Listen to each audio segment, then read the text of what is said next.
नमस्कार, मैं professor KP. Singh, कुलपति महात्मा ज्योतिबा फुले रोहिलखंड विश्वविद्यालय बरेली। और आज का दिन बहुत ही महत्वपूर्ण दिन है। विश्वविद्यालय में स्थापित पंडित दीनदयाल उपाध्याय शोध पीठ के तत्वाधान में आज हम भारत के महामनीषी पंडित दीनदयाल उपाध्याय जी की पुण्यतिथि को मना रहे हैं। और जैसा कि हम सब जानते हैं कि आज का दिन 11 फरवरी भारतीय दर्शन को आधुनिक रूप देने वाले एकात्म मानव दर्शन के प्रणेता, महान विचारक, राजनीति के अजात शत्रु कहे जाने वाले पंडित दीनदयाल उपाध्याय जी की पुण्यतिथि का दिन है। और इसी अवसर पर हम सब लोग आज ये पुण्यतिथि को मना रहे हैं।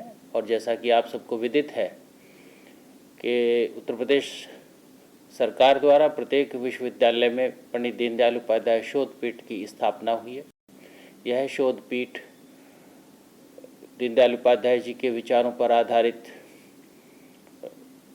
कॉन्फ्रेंस, वर्कशॉप, सेमिनार, ग्रामोत्थान के अनेक काम, सामाजिक समरसता और सामाजिक उत्थान के अनेक प्रकल्प करती है। साथ ही साथ ये छात्रों में दीनदयाल जी के दर्शन पर आधारित शोध परियोजनाओं और पीएचडी पर भी काम करती है। तो मैं इस शोध पीठ के सभी लोगों को धन्यवाद भी देता हूं कि आज उन्होंने पुण्यतिथि के इस अवसर पर संदेश प्रसारित करने का निर्णय लिया है। हम सब लोग जानते हैं कि ये सृष्टि है और इस सृष्टि में कुछ लोग महान पैदा होते हैं, कुछ लोगों के ऊपर महानता थोप दी जाती है और कुछ लोग महानता को अर्जित करते हैं। पंडित दीनदयाल उपाध्याय जी ऐसे व्यक्ति थे जिन्होंने महानता को अर्जित किया है अपने परिश्रम से, अपनी लगन से और अपने देश के प्रति समर्पण से।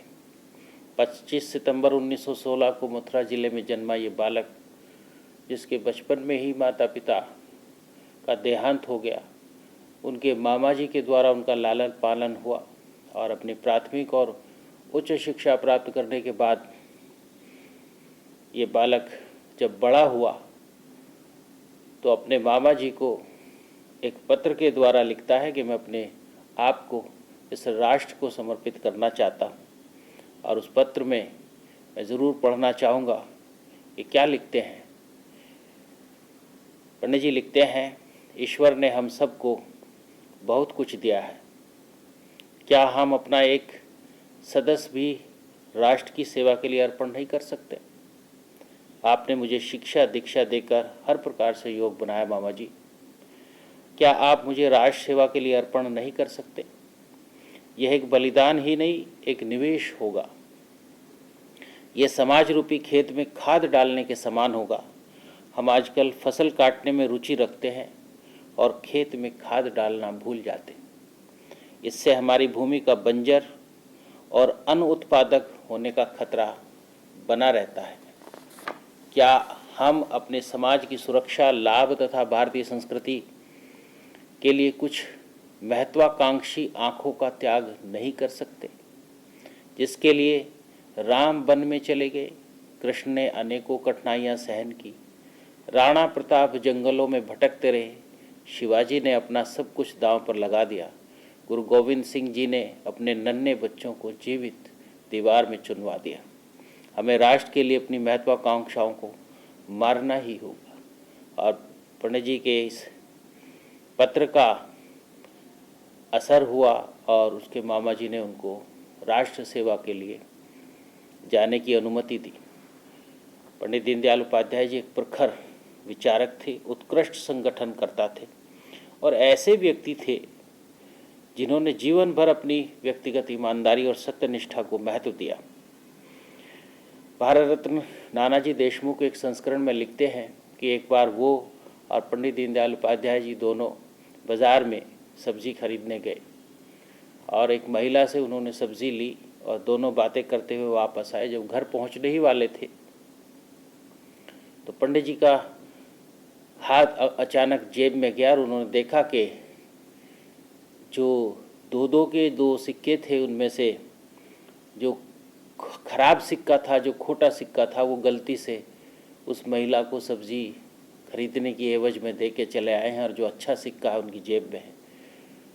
उनको बड़ा तनाव हुआ और उन्होंने इस बात का जिक्र किया कि मुझे वापस जाना होगा, और वो वापस उस महिला के पास गए। जब महिला से उन्होंने कहा कि आपसे मैंने सब्ज़ी ली है और इसे गलती से खोटा सिक्का दिया है, तो महिला ने कहा, अरे इतना बड़ा ढेर पड़ा है, दे दिया सो दे दिया, आप चले जाइए। लेकिन पंडित जी नहीं माने और उन्होंने सिक्कों के ढेर में से वो खोटा सिक्का ढूंढ निकाला और उसको अच्छा सिक्का महिला को सौंपते हुए धन्यवाद कहा। महिला की आंखें डबडबा गई। ऐसे ईमानदार, ऐसे सद्चरित्र व्यक्ति कम होते हैं जो प्रभावित करते हैं। तो पंडित जी का जीवन इसी तरह का सादगी भरा जीवन रहा। पंडित दीनदयाल जी के सात्विक मन से आगे चलकर एक विचार और एक दर्शन निकला, जिसका नाम अंत्योदय के नाम से हम लोग जानते हैं। इंटीग्रल ह्यूमनिज्म में, एक आत्म मानव दर्शन में वो इसका जिक्र करते हैं। और हमेशा से ही ये प्रश्न बना रहता है कि सर्वोदय और अंत्योदय में आखिर क्या फ़र्क है। आज भी हम लोग सबका विकास, सबके साथ की बात करते हैं, लेकिन जब हम सबका विकास और सबके साथ की बात करते हैं तो क्योंकि हमारे समाज में बहुत भिन्नता है, अमीर भी लोग हैं, मध्यम वर्गीय लोग भी हैं, गरीब भी लोग हैं, वंचित और शोषित समाज भी है, तो जब सबका विकास होता है तो सबका विकास होता है। सबके विकास में जो अंतर है, जो तरक्की का अंतर है, वो बना रहता है, क्योंकि जो सबसे अमीर है वो और अमीर हो जाता है, जो मध्यम वर्ग का है वो और संपन्न हो जाता है। लेकिन जो गरीब वंचित समाज है उसके जीवन स्तर में ज़्यादा फर्क नहीं होता।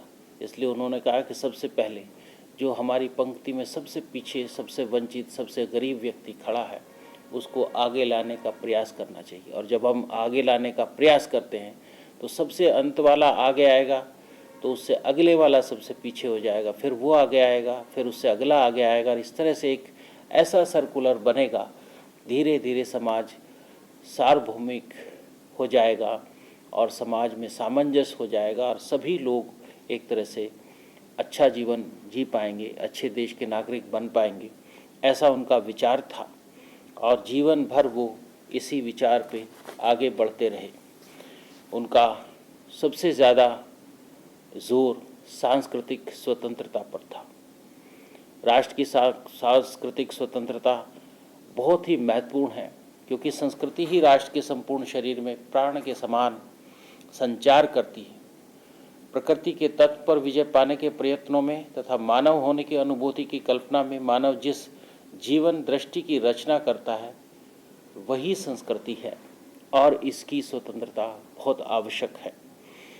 संस्कृति कभी गतिहीन नहीं होती।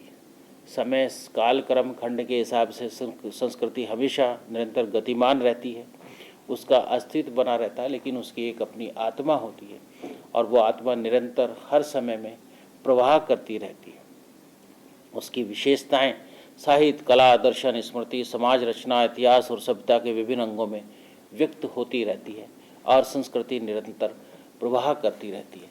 पंडित दीनदयाल उपाध्याय जी का चिंतन था कि सांस्कृतिक स्वतंत्रता किसी भी राष्ट्र के लिए अत्यंत ज़रूरी है, क्योंकि डॉक्टर भीमराव अंबेडकर ने भी अपने संविधान निर्माण के समय कहा है कि कोई भी कितना भी अच्छा संविधान बने, लेकिन जब उस संविधान को मानने वाले लोग अच्छे नहीं होंगे तो वो संविधान काम नहीं करेगा।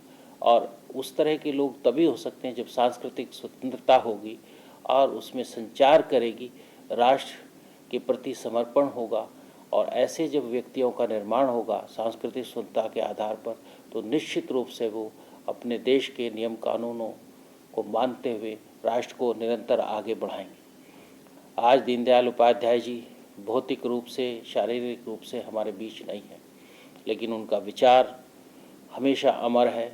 हम सभी लोगों को उनके विचार से सीखना है, उसको आत्मसात करना है और उसी संबल से हमें आगे बढ़ना है।